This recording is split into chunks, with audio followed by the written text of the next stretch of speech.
আসসালামু আলাইকুম ওয়া রাহমাতুল্লাহি ওয়া বারাকাতুহু। কলা এর তালিল শিখব। কলা আসলে কি ছিল?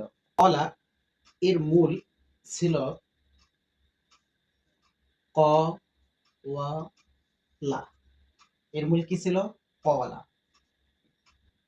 কওয়ালা থেকে কিভাবে কলা হলো? এটা আজকে আমরা খুব সহজভাবে শিখব। আজকের পর এটা যেন আর আমরা ভুলে না যাই। সেইভাবে আমরা আজকে শিখব। তো আরবি হরফগুলো যে হরফগুলোর উপরে হরকত অর্থাৎ জবর, জের অথবা পেশ অথবা ২ জবর, ২ জের অথবা ২ পেশ যেগুলোর উপরে থাকে এই হরফগুলোকে মুতাহাররাক বলা হয়। তো এই কলা এর তালিল সহজভাবে মনে রাখার জন্য যেটা আমরা অবলম্বন করব সেটা হচ্ছে যে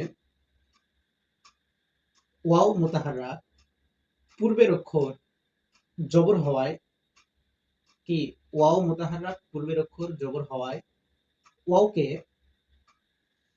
ওয়াওকে আলিফ দ্বারা পরিবর্তন করা হলো।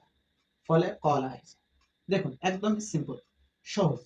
সেটা হচ্ছে যে ওয়াও মুতাহাররাক পূর্বে জবর হওয়ায় ওয়াওকে আলিফ দ্বারা পরিবর্তন করা হলো, ফলে কলা হলো।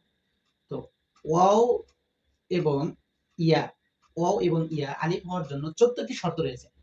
তো এই শর্তগুলো মুখস্থ করতে হবে। এরপরে আমাদেরকে ওয়াও এবং ইয়া কখন আলিফ হবে আমরা জানতে পারবো। তো এই যে সহজভাবে বোঝার জন্য আমরা কি যেটা শিখলাম সেটা হচ্ছে যে ওয়াও মুতাহাররাক পূর্বে জবর হয় ওয়াওকে আলিফ দ্বারা পরিবর্তন